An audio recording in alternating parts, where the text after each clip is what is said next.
gente como ela conseguiu vencer o vício dela em conteúdos adultos. E o vídeo é exatamente esse. Sim, sou uma mulher viciada em conteúdos adultos. E como eu venci isso. Gabritov sempre aí com vídeos muito interessantes pra gente poder debater sobre vários aspectos. E bora dar uma olhada. Eu sou Felipe, o profissional certificado na arte de reagir a coisas e opinar sobre tudo, mas não necessariamente com grande profundidade. E bora dar uma olhada agora. Desde os meus 12 anos eu adquiri um vício em pornografia que quase estragou a minha vida. Senta aqui, toma um sorvete comigo. Aos 12? Eu comi todo o sorvete, você vai me perdoar, né? Há mais ou menos um ano atrás, galera, eu tomei coragem e organizei os meus sentimentos mais íntimos e eu trouxe aqui pra esse canal o meu ponto de vista sobre o vício em pornografia sendo uma mulher. Esse é o vídeo mais visto ainda hoje, é um dos vídeos fundadores do canal. E embora seja um tema polêmico e eu recebi várias reações mistas, tem gente que acha que é balela, que mulher não pode se viciar nisso. Tem muitas mulheres que se identificaram e conseguiram através desse vídeo admitir para si mesmas que elas estavam viciadas. Gente, é absurdo, assim, a quantidade de coisas que homem e mulher podem se viciar. E conteúdo adulto, né, pornografia, é só mais uma delas. Por que alguém acharia que mulher não pode se viciar em pornografia, tá ligado? Porra, eu vi inclusive um programa com uma sexóloga uma vez. Eu esqueci qual foi o podcast, cara, que eu vi. Onde eu vi esse assunto, né? Que ela falava que a galera viciada em pornografia, às vezes só conseguia terminar de fazer as relações vendo pornô e, tipo assim, numa posição específica, tipo, pra sempre, assim, tá ligado? Então, é muito delicado, é um assunto polêmico, não sei nem como que eu vou trazer esse assunto aqui, porque sou apenas um garoto, um camponês, uma criança, não fala dessas coisas, mas bora lá. Em geral, eu tenho muito carinho por falar desse assunto porque eu acho que sempre gera um debate que é muito válido, mas também traz muito valor pra quem se encontra nesse problema. Por isso que eu voltei depois de um ano pra falar, e aí, como que tá o meu vício em pornografia? E ela, a lata de tinta que escora a porta. Um contexto bem rápido para quem não conhece minha história, eu era viciada em pornografia desde os 12 anos. Tive meu primeiro contato com 8 anos, quando eu achei revistas do meu pai. Passava horas da minha adolescência buscando esses conteúdos e consumindo eles. Ah, mas como assim? Exatamente como o homem faz. Eu conheço muito bem a sensação de você ficar hiperfocado numa categoria, aí essa categoria perde a graça e você começa a procurar coisas mais pesadas. Eu conheço bem esse caminho, eu trilhei ele e eu sobrevivi. Eu considero que eu venci o vício em pornografia. Olha aí! Palmas.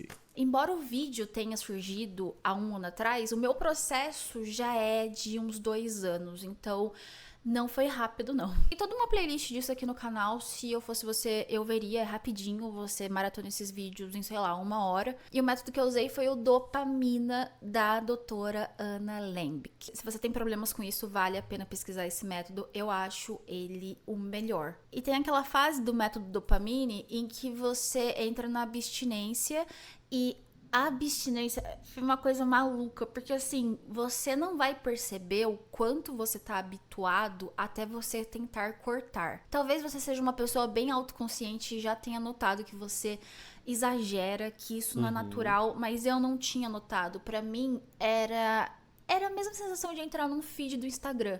Quando eu entrava lá naqueles sites e ficava scrollando por horas e vendo e me estimulando ou não fazia diferença. Às vezes eu só ficava olhando, consumindo. Na minha cabeça era como se eu estivesse no feed do Instagram, era como se eu estivesse vendo o TikTok. Tirando que eu estava apodrecendo o meu cérebro e a minha sexualidade. Tirando isso, mas a fase da abstinência ela é terrível. Você fica muito ansioso eu lembro que a minha cabeça se revoltou contra mim. Então, por eu não dar o que ela queria, eu não tinha vontade de fazer mais nada no meu dia. Não sei se quem já passou por isso se Caramba. identifica, mas pra mim foi assim. Eu fiquei revoltado contra a minha própria vida. Aí depois foi seguido de uma fase da indiferença. Depois ali de um mês e meio, eu entrei na fase da indiferença. E essa foi uma fase curiosa porque eu tava sempre mal-humorada, eu tava desanimada, eu tava bem ansiosa. Eu lembro de ficar olhando pro teto. Eu passava o meu tempo livre, quando eu não tava trabalhando, olhando pro teto e mal-humorada sobre tudo. Parece que eu não tinha mais nada interessante pra fazer. Quando eu não tava cumprindo com as minhas obrigações sociais, quando eu não tava limpando a minha casa ou trabalhando, eu sentia que a minha vida era um grande vazio. Só por ter tirado esse negócio, sim, cara, só por isso. Analisando essas duas fases, eu enxergo. No fim das contas, o vício é isso, né? Também. É uma coisa que a gente está viciado, a gente dá muito mais importância para aquilo do que a gente acha que tá dando de verdade, né? Então, faz total sentido ela passar por esse processo, levando em consideração que essa é uma parada muito importante e ela achou que não era. Não tinha essa autoconsciência, né? Essa autocrítica ali para poder entender que aquilo era de fato uma parada muito mais importante do que ela achava que era. Eu acho que isso pode se aplicar para qualquer outra coisa aí. Tipo, se você é viciado em videogame, se você é viciado em, sei lá, mano, doce. Tipo, a gente tem nossos vícios, né? A gente pode ser viciado nas paradas e só quando a gente corta é que percebe, tem mais noção de que aquilo era realmente um vício. Uma coisa que é muito importante, eu queria deixar esse conselho pra você. A força que você coloca em um vício, ela é uma força que pode ser manejada para outros lugares. O mesmo impulso, motivação, a mesma rotina que você constrói para um hábito ruim pode às vezes ser colocado em alguma coisa mais interessante. Não necessariamente mais saudável, mas que pelo menos te traga alguma coisa de bom. Eu tinha uma força criativa muito grande ligada à minha imaginação.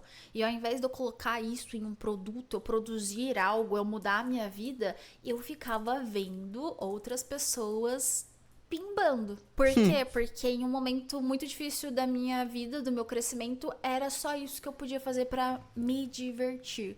Era só isso que eu podia fazer pra me distrair. Não vou entrar em Freud, pulsões, mas você tem uma ligação com o que você quer criar, expressar, com essa postura ativa sobre a vida e a sua sexualidade. Tem uma ligação entre essas duas coisas. E essa minha ligação tinha a ver com a imaginação e criação artística. Para quem vai passar por essa fase ou para quem tá passando essa fase, encontre algo para colocar a sua energia. Tem algo que te levava a ficar consumindo esse tipo de conteúdo, você vai tentar pegar isso e colocar em outro lugar. Mas primeiro você tem que entender o que que é. Depois da revolta da abstinência e a indiferença, eu entrei na fase da hipersensibilidade. Acho que era lá pro terceiro até o 8º mês. Foi longo, foi difícil. Nessa fase, tudo era um possível gatilho. Eu me sentia à flor da pele. Eu lembro de me incomodar com letras de música. Eu lembro de me incomodar com cenas de séries da Netflix, sabe? Que é aquela coisa meio mostra e não mostra, mas é provocativo o suficiente pra você ficar pensando besteira. Rapaz, essa fase foi difícil. É que infelizmente não dá pra ser muito sincera. Eu deixo a minha sinceridade crua pros membros, porque falar desse assunto é pedir pra ser desmonetizada. Mas metaforicamente, eu fiquei tão desesperada que eu tive que procurar meios soft de consumo. O que é um meio soft de consumo, Gabrita? Uma foto, um GIF. Eu cheguei no nível de moças de biquíni dançando.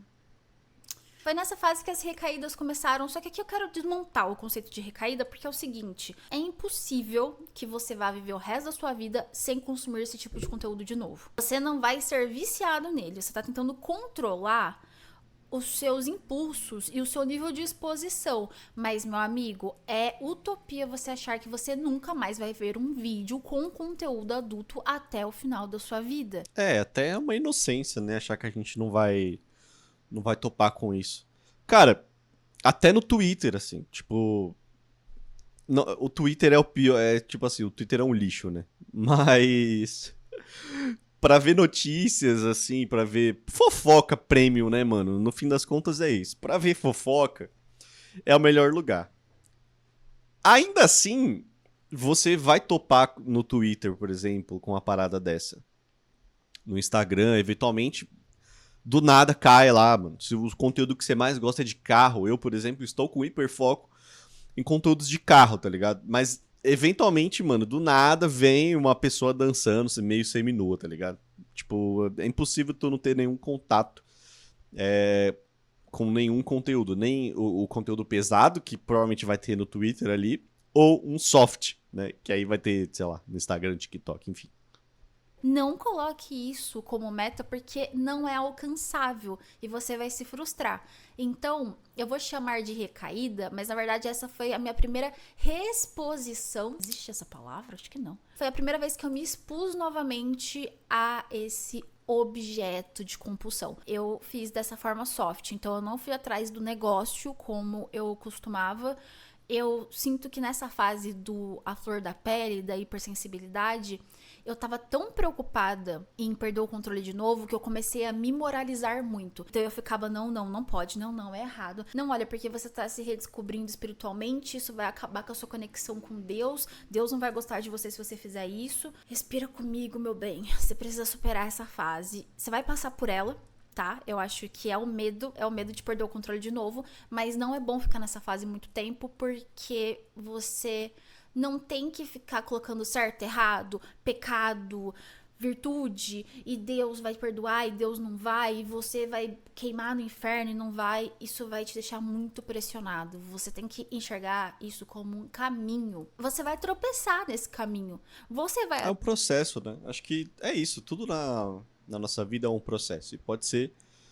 E é um processo diferente para cada pessoa. Ela lidou da forma dela e você aí, que se você tiver com um problema parecido, você tá viciado em outra coisa, enfim, vai ser um processo diferente para você, né? Encarar que tudo é um processo na nossa vida, né? Um processo, às vezes, para começar uma academia, para começar, de repente, a estudar uma parada nova, entrar na faculdade de novo, enfim, entrar no emprego novo, tudo é um processo e cada pessoa vai lidar com isso de uma forma provavelmente diferente, né?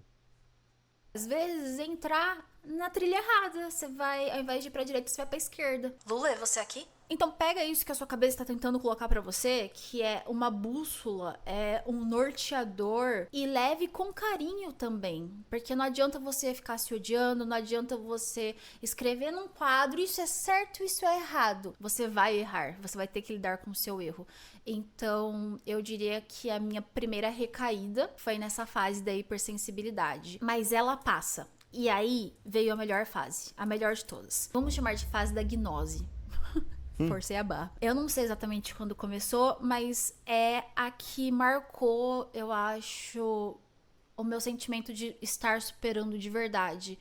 Talvez seja nos últimos 6 meses. A fase da gnose é você perceber o quanto é bizarro você ficar observando pessoas que você não conhece fazendo essas coisas. Principalmente porque essas pessoas estão fazendo sem vontade, principalmente porque essas pessoas estão fazendo só por dinheiro, principalmente porque nada disso é espontâneo, o cara tá cheio de remédio, a mina tá toda arrebentada e você tá de alguma forma se enganando consumindo isso. Eu racionalizo muito, a vida acontece muito na minha cabeça. Então eu acho que se você for uma pessoa muito prática, você talvez passe por essa fase e nem conceitualize tanto, mas pensar nessas coisas fez muita diferença. Foi aí que eu senti que eu de fato evoluí.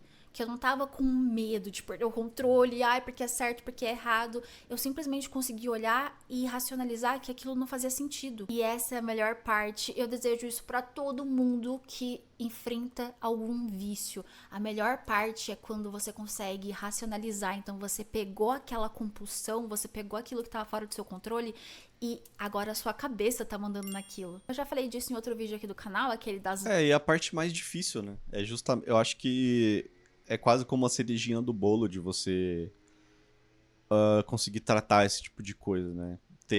Fazer a sua cabeça entender o porquê que você estava fazendo aquilo. E também é bom ter as ferramentas necessárias. Então, tipo assim, se você sabe que você tá passando por um problema, que esse vício talvez você não consegue, não vai conseguir sozinho, é aí que entra a boa e velha ajuda de um profissional. Então busque um psicólogo, mano. Tipo, às vezes a gente não vai conseguir sozinho mesmo. Então a gente precisa de ferramentas que provavelmente o psicólogo vai dar pra gente, né? Nem sempre sozinho vai dar pra passar por esses processos e chegar nesse ponto que ela chegou, né? É um processo, é isso. Cada processo é diferente do outro. Então pode ser que a gente precise de ajuda. Velas, eu não lembro o nome, mas gente, é bizarro pensar que o viciado em monografia, ele é viciado em observar pessoas que ele não conhece fazendo coisas que elas não querem, fazendo coisas que se elas não estivessem recebendo dinheiro ou atenção, elas não estariam fazendo. Enquanto você e as coisas que você quer fazer não saem do papel, não saem da sua cabeça. Então você cria uma nova sexualidade que ela não é saudável, porque ela é baseada só em observar algo que não é real. Depois que eu comecei a enxergar assim, ficou muito mais fácil controlar. E essa Cara, enxergar tipo uma performance, né? É toda uma performance que não, não se materializa, né? Não é uma coisa que, tipo assim, não vai acontecer na sua vida real, porque na vida real as pessoas não têm relações assim, né? Do jeito que você tá vendo nesses conteúdos, né? A verdade é isso, é uma performance de mentira. É uma performance, né? É um teatrinho. Aquelas pessoas não necessariamente. É bem provável. A maioria delas não vai estar realmente tendo um prazer de verdade em estar ali naquela situação. Então a gente está se enganando demais. Porque chegando numa situação em que a gente vai tentar viver, né, essa relação, vai acontecer, a gente vai tentar chegar numa performance mentirosa, uma performance que a gente não consegue ter. Então a gente tá se enganando ali algumas vezes, né? é a minha fase atual. Até arrumar a luz aqui pra gente falar das perguntas polêmicas. Vamos lá, pergunta polêmica 1. Você ainda assiste pornografia? Sim. Eu evito o máximo possível, eu sinto pouquíssima vontade, mas eu diria que 2 vezes no mês eu acabo procurando. Ainda bem que eu não fico mais naquele padrão da caça. Se você é viciado, você sabe do que eu tô falando, nós ficamos caçando durante horas. Eu não fico mais, então geralmente eu entro num site que eu já conheço. Às vezes eu fico só no Google Imagens com GIFs. Que fala GIF, né? Mas eu não gosto de falar GIF. E Pra mim é GIF também. depois de ver umas 2 ou 3 coisas diferentes, eu já consigo o que eu queria. Porque eu tô tão sensibilizada, eu tô consumindo tão pouco que já funciona. Outra pergunta polêmica. É quase como a galera aí que fuma certas coisas faz aqueles 2 meses de sabático, assim, né? Pra poder voltar a bater do jeito que batia antes, né? Enfim. Você faz aquilo lá sem ver? Pra quem não sabe, eu sou DJ nas horas vagas. Quando eu tô preparando os meus sets, eu não necessariamente preciso estar consumindo conteúdo adulto. Eu sei que na cabeça masculina é difícil conceitualizar isso, mas é completamente possível que você cuide da sua peça, que você faça carinho no molecão sem estar com o estímulo externo. Ah, mas eu vou ficar com as vozes na minha cabeça e os meus pensamentos obscuros? Sim.